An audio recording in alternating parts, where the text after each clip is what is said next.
If any of you have taken the coaching training from Garrett Evangelical Training and the Leadership Institute out there, you will recognize this here.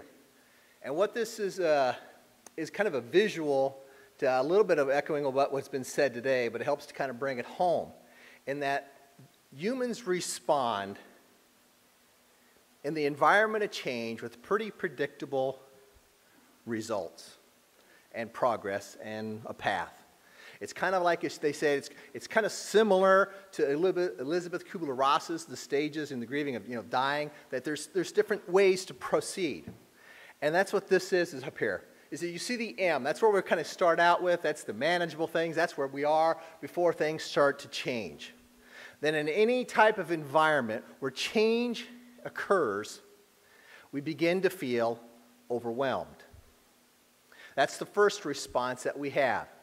Now, what are some of the manifestations of feeling overwhelmed? There could be both good, there could be bad, or more positive, shall we say, instead of value judging, more ones that don't lead us very well. We can sometimes do the blaming, we can sometimes do the fault finding, we can sometimes make the villain, we can do all these things. But after you're in the overwhelmed stage, then you move to the vulnerable stage. And when you're vulnerable, that's where, sometimes it doesn't take much to hurt us, to alienate us, to isolate us. And the problem becomes is if we're unable to move from there. If we get stuck in the overwhelming and vulnerable stage, we just kind of circle back and forth. In an unhealthy way, it does not lead us anywhere. It does not get us anywhere. And it is not healthy for us. It is not healthy for the people around us. It is not healthy for the world. Now, if we can look at it in a more positive way, is that this is where it gets crazy.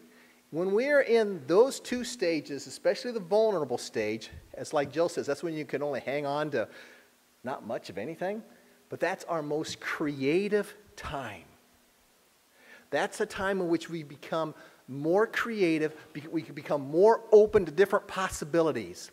If we can keep more of a positive spin, more of a positive way of looking through that what we're going through is a normal response, but we don't hang up there, then we move to the energized stage, where we can actually be energized about the changes that are happening around us.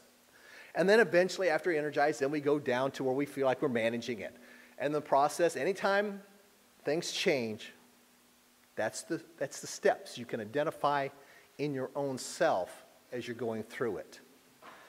The kick, or the process, is how do we stay on the positive and not get hung up and just being overwhelmed and vulnerable all the time, that we begin to see the energized.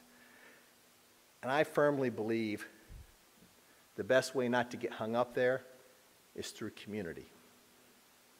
It's when we do it in relationship with each other.